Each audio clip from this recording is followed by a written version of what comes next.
بسم الله الرحمن الرحيم.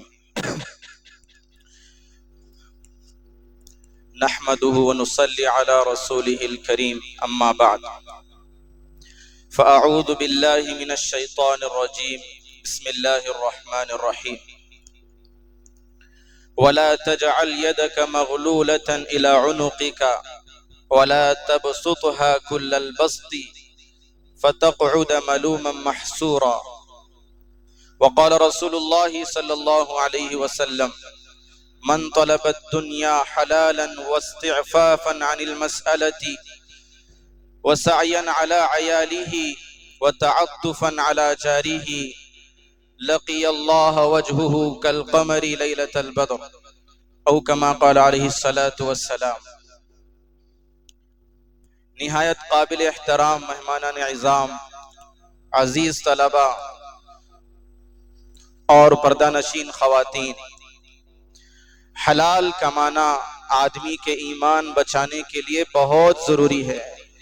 ایمان کے بعد، نماز کے بعد حلال کمانا بھی ایک فرض ہے. طلب کسب الحلال فریضۃ بعد الفریضہ. اگر حلال مال انسان کے پاس نہیں ہوگا تو سطر ڈھانکنے کے لیے کپڑا کہاں سے لائے گا؟ نماز پڑھنے کے لیے پاکیزہ زمین کہاں سے حاصل کرے گا؟ والدین کو خرچ دینے کا حق کیسے ادا کرے گا؟ بہنوں کی حیا کی حفاظت کیسے کرے گا؟ اولاد کی تعلیمی ترقی کے لیے حلال مال کہاں سے لائے گا؟ ملک کے ملی اور سماجی کاموں میں حصہ لینے کے لیے کسی بیوہ کی مدد، یتیم کا سہارا، مکتب کا قیام، یہ جب ہی ہو سکتا ہے کہ جب آدمی کچھ پیسہ کما لے. عزت لٹ جائے گی، حیا نکل جائے گی اور ضمیر مردہ ہو جائے گا اگر آدمی دو پیسے نہیں کمائے گا اور پیسے کمانے کی ہمت نہ کرے گا. یہ سمجھ لینا چاہیے کہ اسلام کریشن آف ویلتھ کا تو قائل ہے، لیکن accumulation of wealth, abundance of wealth, exhibition of wealth, یعنی مال جمع کر کر کے رکھنا اور مال کا ڈھیر لگانا اور مال کی نمائش کرنا، اسلام اس کا قائل نہیں ہے، اس سے روکتا ہے. لا يدخل الجنة لحم نبت من سحت النار اولا به. رسول اللہ صلی اللہ علیہ وسلم نے ارشاد فرمایا، وہ جسم جنت میں نہیں جا سکتا جس کا گوشت حرام مال سے پرورش پایا ہوا ہو. دوزخ کی آگ ہی اس کے لیے مناسب ہے. قیامت کے دن قدم اپنی جگہ سے ہٹیں گے نہیں جب تک کمانے اور خرچ کرنے کے متعلق سوال نہ ہو جائے. من این اکتسبہ وفیما انفقہ. قرآن اور حدیث مبارکہ میں معیشت کی ڈگر کو سنبھالنے والے بہت سے اصول بتائے گئے ہیں. ان میں سے 4 اصول کا تذکرہ اس مجلس میں ہوگا، 2 کمانے سے متعلق اور 2 خرچ کرنے سے متعلق. کمانے سے متعلق سب سے پہلا اصول رسول اللہ صلی اللہ علیہ وسلم کی بہت ہی پیاری اور گھریلو انکم کو منظم کرنے والی حدیث ہے: ما قل و کفا خیر مما کثر و الہا. وہ تھوڑا سا مال جو کافی ہو جائے اس مال سے زیادہ بہتر ہے، اس زیادہ مال سے بہتر ہے جو اللہ سے غافل کر دے. وہ تھوڑا سا مال جو کافی ہو جائے اس زیادہ مال سے بہتر ہے جو اللہ سے غافل کر دے. عام طور پر لوگ برکت کثرت کو سمجھتے ہیں، حالانکہ کمائی میں برکت کے یہ معنی نہیں ہے کہ 1,00,000 1,50,000 تنخواہ ہو، خوب آمدنی ہو، کسٹمرز کی قطاریں لگی ہوئی ہوں. برکت کثرت کو نہیں بلکہ کفایت کو کہتے ہیں.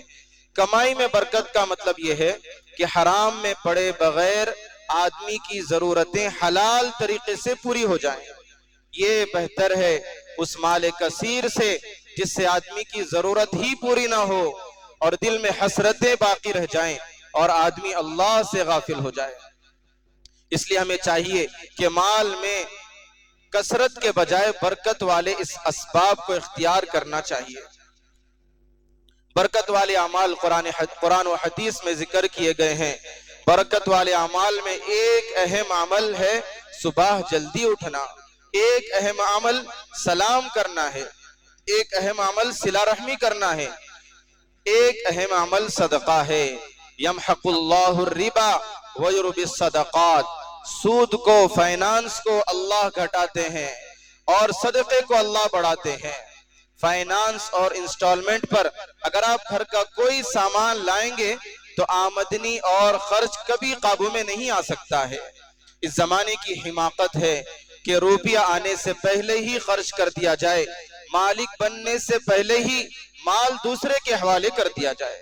یہ بہت بڑی حماقت ہے کہ آدمی کریڈٹ کارڈ لے کر بازار کو جا رہا ہے، ضرور قرض میں پڑ جائے گا اور ضرور سود کی نالی میں بہہ جائے گا۔ کمانے سے متعلق دوسرا اہم اصول ہے قناعت۔ قناعت کہتے ہیں جو مل جائے اس پر راضی رہنا اور اپنی آمدنی کے حساب سے خرچ کرنا۔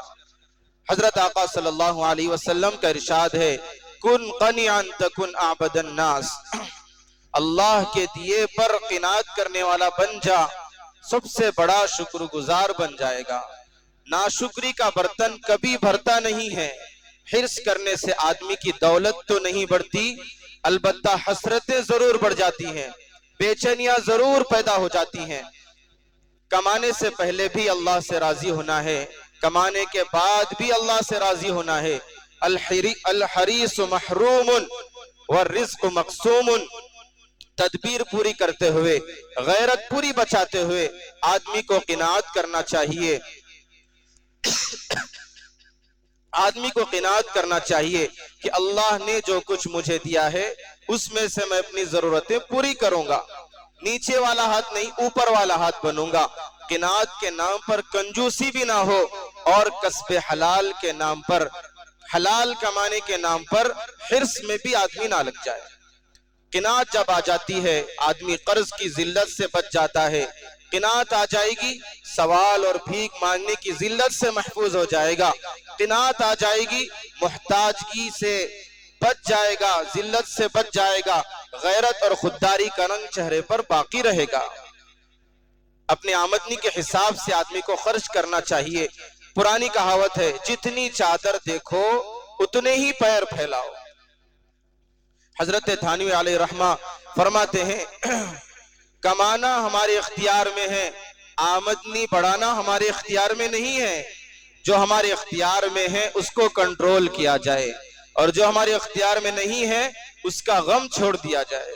حدیث پاک میں ہے، القناعت کنز لا ينفی، قناعت ایک ایسا خزانہ ہے جو کبھی ختم نہیں ہوتا ہے۔ خرچ کرنے سے متعلق سب سے پہلا اصول یہ ہے کہ آدمی اقتصاد کو اپنی زندگی میں لائے، یعنی میانہ روی۔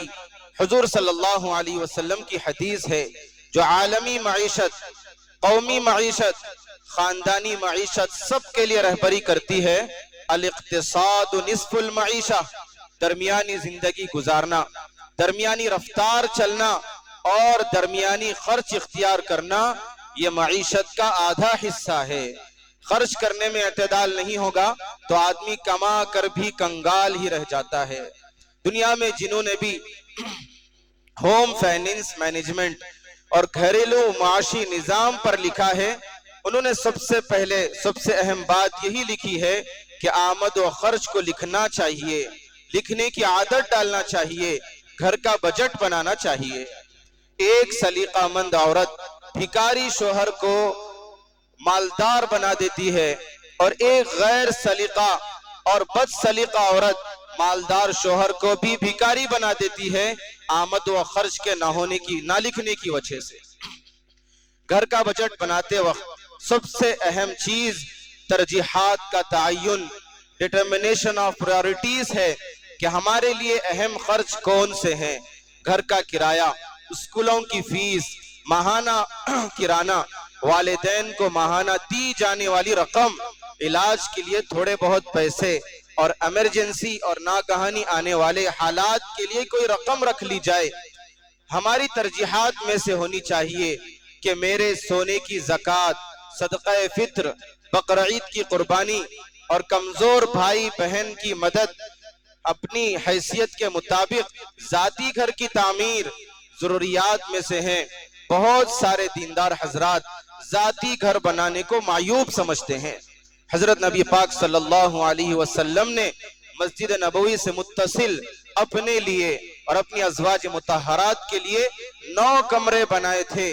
یہ کوئی توکل کے خلاف عمل نہیں ہے اور یہ کوئی دنیا پرستی نہیں ہے کہ ذاتی مکان جب آ جائے گا، ذاتی مکان ہوگا تو انسان کرائے کے دھکوں سے بچ جاتا ہے، نقل مکانی کی جھنجٹوں سے بچ جاتا ہے۔ اور ایک بزرگ فرماتے ہیں لا ایمان لمن لا مکان لہ، اس کا ایمان بھی خطرے میں ہے جس کا گھر نہ ہو۔ دوسری بات، آدمی شاپنگ کے لیے نکلتے وقت یہ طے کر لے کہ مجھے خریدنا کیا ہے۔ سپر مارکیٹ جا رہے ہیں، چائنا بازار جا رہے ہیں، اور بیگم بازار جا رہے ہیں، لاڈ بازار جا رہے ہیں، شادی کی خریداری کے لیے جا رہے ہیں۔ کون سے کپڑے، کتنے جوڑے جوڑیاں اور کیا سامان مجھے لینا ہے، لکھ کر جانا چاہیے۔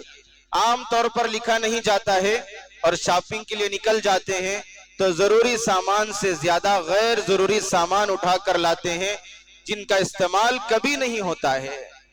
آمدنی لکھنے سے اندازہ ہوتا ہے کہ میرے پاس چادر کتنی ہے، اور اخراجات لکھنے سے پتا چلتا ہے کہ میں نے اپنے پاؤں کتنے پھیلا رہا ہوں، کتنے پاؤں میں نے اپنے پھیلایا ہوا ہے۔ اخراجات میں اعتدال کے بغیر آدمی کے پاس کبھی مال ٹکنے والا نہیں ہے۔ خرچ کرنے سے متعلق دوسرا اہم اصول ہے فضول خرچی سے بچنا، بیجا خرچ سے اپنے آپ کو بچانا۔ حضرت تھانوی علیہ رحمہ فرماتے ہیں ضروریات وہ ہیں جس کے بغیر ضرر ہو، اور جہاں پر ضرورت نہ ہو اس جگہ خرچ کرنے کو فضول خرچی کہتے ہیں۔ ہماری زندگیوں کے اندر بے چینیوں اور مالی تنگیوں اور بے برکتیوں کی بڑی وجہ فضول خرچی ہے۔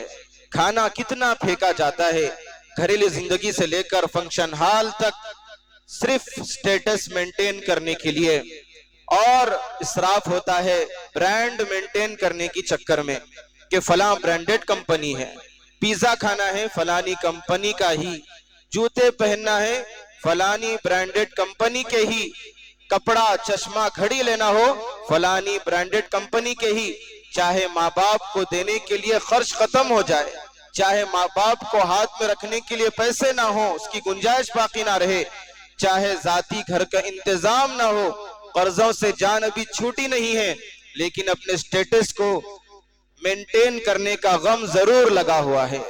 حضرت تھانوی علیہ رحمہ نے ایک طوطا پال رکھا تھا کہ بچا ہوا دودھ جو پیالی میں بچ جاتا تھا اس طوطے کو پلا دیا جاتا، برتن میں بچی ہوئی غذا اس طوطے کو ڈال دی جاتی تاکہ اس غذا کا سوال کل قیامت کے دن اللہ کے یہاں نہ ہو۔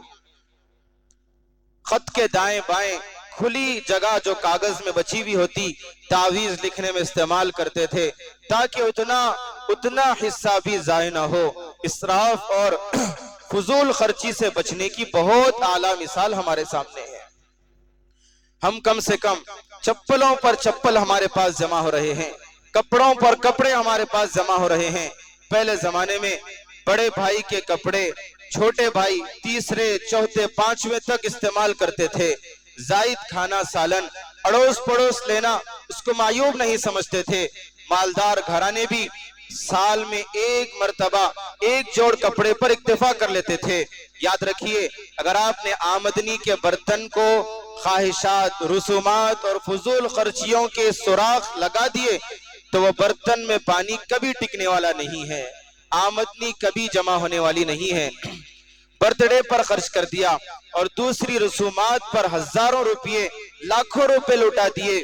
بہت چھوٹی آمدنی والے لوگ بھی ایسی غیر ضروری تقریبات کا اہتمام کرتے ہیں جس سے رہی صحیح پونجی بھی لٹ جاتی ہے اور آدمی بینک کا مقروض بن کر سودی معاملات میں پھنس جاتا ہے۔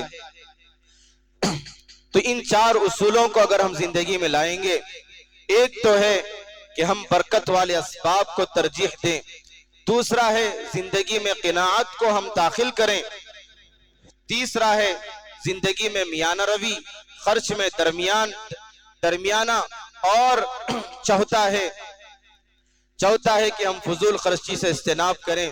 اللہ تبارک و تعالی ہماری زندگیوں میں برکتیں نازل فرمائیں گے. اللہ تبارک و تعالی سے دعا ہے کہ صحیح علم اور توفیق عمل سے ہم سب کو آراستہ فرمائیں. وآخر دعوانا الحمدللہ رب العالمین. وَإِذِ اعْتَزَلْتُمُوهُمْ وَمَا يَعْبُدُونَ إِلَّا اللَّهَ فَأْوُوا إِلَى الْكَهْفِ يَنشُرْ لَكُمْ رَبُّكُمْ مِنْ رَحْمَتِهِ وَيُهَيِّئْ لَكُمْ مِنْ أَمْرِكُمْ مِرْفَقًا.